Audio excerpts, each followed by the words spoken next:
Hi everyone, welcome back to my channel Social Shastra. We are continuing important MCQ series. This is part 9. So let's get started. First question है हमारा, which among the following factors have intersected with the family and gave impetus to the second wave of feminists in 1960s to the view that family with skepticism? निम्नलिखित में से किन कारकों ने परिवार के साथ प्रतिच्छेद किया है और 1960 के दशक में नारीवादियों की दूसरी लहर को परिवार को संदेह की दृष्टि से देखने के लिए प्रेरित किया है? Option A is legislation impacting gender, personal loss, and international migration. Second है increased female labor force participation. Third, advances in science, information and communication technologies. Fourth is new reproductive technology. सो इसमें कोड दे रखे हैं और हमें code के basis पे answer करना है कि कौन सा कोड इसका करेक्ट होगा. So let me tell you, option number 1 and 2 is the correct answer. Means 1 and 2 किसमें दे रखा है? B. So B is the correct answer. Next question is, which one of the following statement is correct? Rules of residence after marriage form an important variable in a kinship system and thereby substantially affect. निम्नलिखित में से कौन सा कथन सही है? विवाह के बाद निवास के नियम नातेदारी व्यवस्था में एक महत्वपूर्ण परिवर्तनशील होते हैं और इस प्रकार काफी हद तक प्रभावित करते हैं. These are four options and you have to tell me which one is the correct answer. So the correct answer of this question is option number B, that is the quality of personal relations within the kin network. Means जो हमारा परिजन network के भीतर व्यक्तिगत संबंधों की गुणवत्ता होती है, that is the correct answer. Means option number B. Next question is, the Nayar Tarawad system was based on which one of the following? Nair तारावाड़ प्रणाली निम्नलिखित में से किस पर आधारित है? न्यू लोकल रेजिडेंस पैटर्न पर, विरी लोकल रेजिडेंस पैटर्न्स पर, नेटो लोकल रेजिडेंस पैटर्न्स पर या युक्सोरी लोकल पैटर्न्स पर? So the correct answer of this question is option number D, that is uxori स्थानीय निवास pattern. Option number D is the correct answer. Next question is, logical relation exists between residence rules and decent group structure. Patrilineal descent systems correlate with either neolocal or petri-viri-local residence patterns. Which of the following patterns of the residence do the matrilineal descent systems correlate with?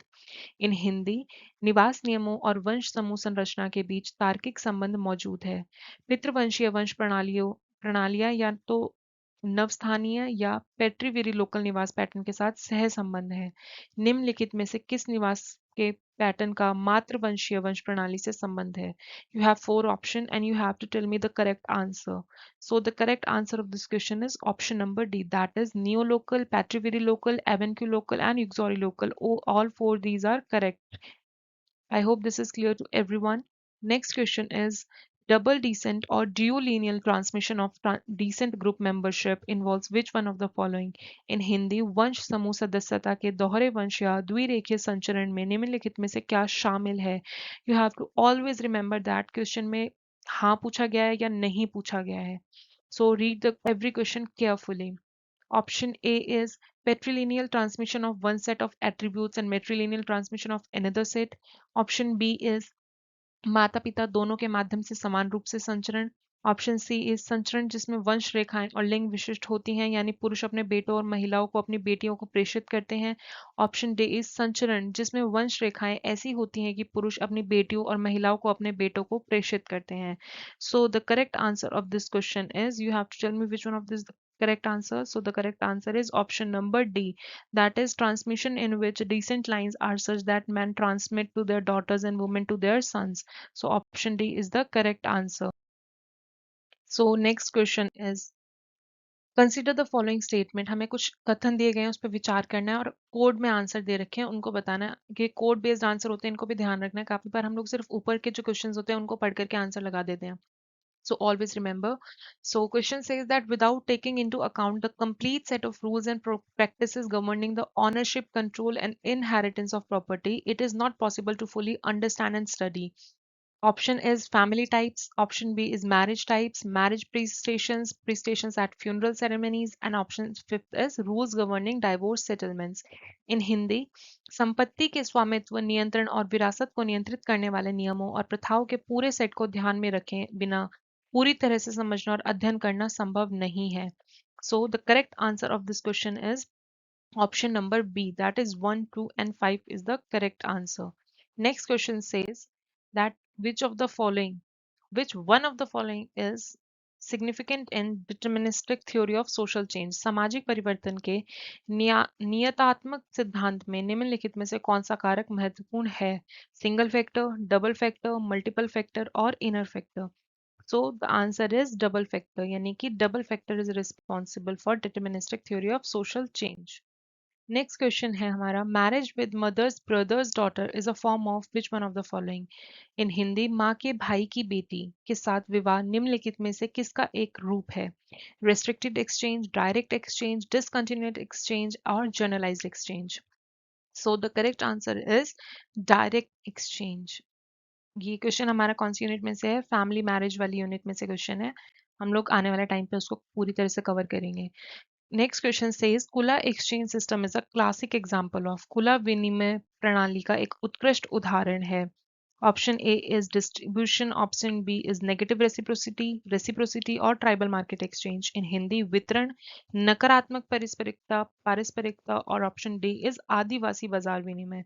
So the correct answer of this question is option number C, that is reciprocity, जिसकी बात कौन करते हैं? हमारे moss करते हैं। Next question है हमारा, which one of the following tribes practise polygyny? Polygyny यानी Masai, Yoruba, Bantu. So the correct answer of this question is, polygyny का मतलब क्या होता है? बहुविवाह। सो कौन सी जनजाति है जो बहुविवाह का अभ्यास करती है? सो ऑप्शन 1 and 3, यानी कि Maasai and Bantu are the correct answer. So option 1 and 3 means option B is the correct answer. Next question is, the concept of relative deprivation has widely used in the policy discourse on which one of the following? In Hindi, सापेक्ष वंचन की अवधारणा का प्रयोग नीतिगत विमर्श में से निम्नलिखित में से किस एक पर व्यापक रूप से किया गया है? Option A is social and cultural rights of minority. Option B is social conflict and harmony. Option C is multiculturalism and D is poverty and inequality. So the correct answer of this question is option number B, that is social conflict and harmony. सामाजिक संघर्ष और सद्भाव। Next question is, localization of industries क्या होती है, क्या कहते हैं, या फिर यानी कि उद्योगों का स्थानीयकरण क्या कहलाता है? ऑप्शन ए हमारा है territorial division of labour, B is technical division of labor, C is social division of labor and D is occupational division of labor. Hindi में श्रम का क्षेत्रीय विभाजन, तकनीकी विभाजन, सामाजिक विभाजन या व्यवसायिक विभाजन। So the correct answer is occupational division of labour. Occupational division of labour का एग्जांपल देके भी आपसे पूछा जा सकता है। So localisation of industry is the example of occupational division of labour. Next question says the melting pot theory is based on which concept? जो हमारी मेल्टिंग पॉट सिद्धांत है किस अवधारणा पर आधारित है? assimilation, accommodation, segregation, or integration. So the correct answer of this question is option number D, means integration. Next question says, children learn the ways of adults perpetuating the values, norms, and social practices of their culture. What is this process called? बच्चे अपनी संस्कृति के मूल्यों, मानदंडों और सामाजिक प्रथाओं को कायम रखते हुए वयस्कों के तरीके सीखते हैं। इस प्रक्रिया को क्या कहा जाता है? Evolution, natural selection, social interaction या सोशलाइजेशन? तो the correct answer is option number C, यानी कि सामाजिक संपर्क। नेक्स्ट क्वेश्चन बोल रहा है कि निम्नलिखित में से किसने प्रतिशोधी कानूनों और प्रतिबंधक कानूनों के बीच अंतर किया है? कार्ल मार्क्स, फूको, डेविस या इमाइल दरखाइम? ये मैंने आपको लास्ट के कुछ लेक्चर्स में बताया है। सो the correct answer of this question is email दरखाइम ने दो तरीके के लॉज की बात की है। नेक्स्ट क्वेश्चन है हमारा, which one of the following is the family unit of Kodavas? Kodavas की जो फैमिली यूनिट होती है वो क्या होती है? घर, बिरादरी, चूल्हाई या फिर ओका? So the correct answer is option number C, that is चूल्हा। Next question is, the difference between the Kotam and the Matamal among the Kashmiri Pandits refers to the difference between, इन हिंदी, कश्मीरी पंडितों के बीच कोटम और मातमल के बीच का अंतर किसके बीच के अंतर को दर्शाता है? Agnates and non agnatic cognates, biological and jural relationship, primary and secondary kins, and option D is mother's sister's family and mother's brother's family. So the correct answer is option number A, that is agnates and non agnatic groups और या फिर कॉग्नेट्स। Next question is, इसमें हमारा अगला question बोल रहा है कि according to the Irving Goffman, asylum is an example of which one of the following? जो हमारा असाइलम होता है किसका एग्जांपल है? एक सामाजिक व्यवस्था का, अस्पताल का, कुल संस्थान का या फिर एक पारंपरिक परिवार का? So the correct answer is option number B, means asylum is an example of a hospital. Next question is, How would you describe the situation where a group of people reject the prevailing values and norms of society and begins to live differently? आप उस स्थिति को वर्णन कैसे करेंगे जहां लोगों का एक समूह समाज के प्रचलित मूल्यों और मानदंडों को खारिज कर देता है और अलग तरह से रहना शुरू कर देता है? Revolution, deviant group, counter culture और एकल्चरेशन? So the correct answer is revolution. I hope this is clear to everyone. Next question is the social group. ऐसा social group in which a person is born, जिसमें एक व्यक्ति अगर जन्म लेता है उसको क्या कहा जाता है? Family of socialization, procreation, recreation या orientation? So the correct answer of this question is option number D, that is the family of orientation, यानी कि अभिविन्यास का परिवार. नेक्स्ट क्वेश्चन है हमारा, यहाँ पे हमें कुछ स्टेटमेंट दी गई है और उसमें पूछ रहा है which of the following is not correct. Always remember not. So marriage is a sacrament. This means that a marriage cannot be dissolved. Means विवाह एक संस्कार है. इसका मतलब यह है कि एक शादी को भंग नहीं किया जा सकता. नेक्स्ट क्वेश्चन है कि मैरिज एक कॉन्ट्रैक्ट है. This means that marriage can be terminated. Means विवाह एक अनुबंध है. इसका मतलब एक शादी को समाप्त किया जा सकता है. ऑप्शन सी कह रहा है कि the notion that the marriage is indissoluble has gradually been eroded, and through legislation the right of divorce has been introduced in all legal systems in India. धारणा कि विवाह अघुलनशील है धीरे धीरे खत्म हो गया है और कानून के माध्यम से भारत में सभी कानूनी प्रणालियों में तलाक का अधिकार पेश किया गया है.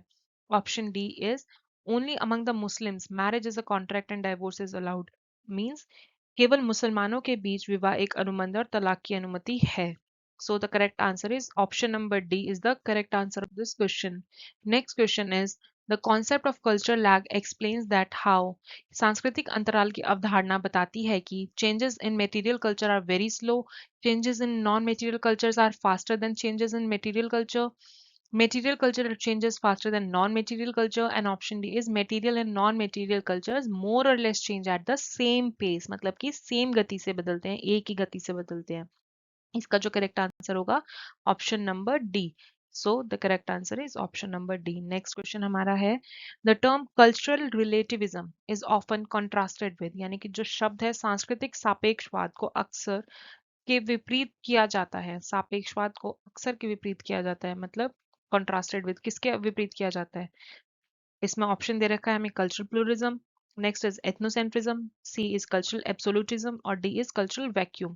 करेक्ट आंसर है हमारा इसका कल्चरल वैक्यूम, यानी कि सांस्कृतिक शून्य. अगला क्वेश्चन है हमारा in the literature on kinship, यानी कि नातेदारी पर साहित्य में the practice of fraternal polyandry has been associated particularly with which region of India. भातृत्व बहुपति तत्व की प्रथा विशेष रूप से भारत के किस क्षेत्र से जुड़ी हुई है? वेस्टर्न हिमालय, पश्चिमी हिमालय, सेंट्रल प्लेन्स रीजन यानी कि मध्य मैदानी क्षेत्र, नॉर्थ ईस्टर्न हिल्स रीजन यानी कि उत्तर पूर्वी पहाड़ी क्षेत्र और Gangetic plains region means Ganga के मैदानी क्षेत्र. सो इसका करेक्ट आंसर है हमारा option number C, North Eastern hill region यानी उत्तर पूर्वी पहाड़ी क्षेत्र.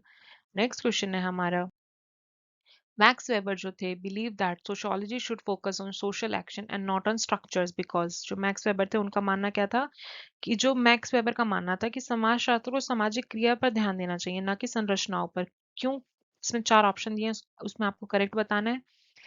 पहला बोल रहा है कि मानव व्यक्ति विकल्प बनाने और परिवर्तन शुरू करने में सक्षम थे. दूसरा बोल रहा है कि मनुष्य क्रिया उन्मुख थे, वह वर्ग के मार्क्सवादी सिद्धांत का खंडन करना चाहता था. और फोर्थ बोल रहा है कि मानव समाज हमेशा संघर्ष से ग्रस्त रहा है. So the correct answer is option number D, means human society is always conflict ridden. I hope every question is clear to everyone. If you have any doubt, comment down in the comment section. If you like the video, please hit the bell icon and subscribe to my channel. Thank you.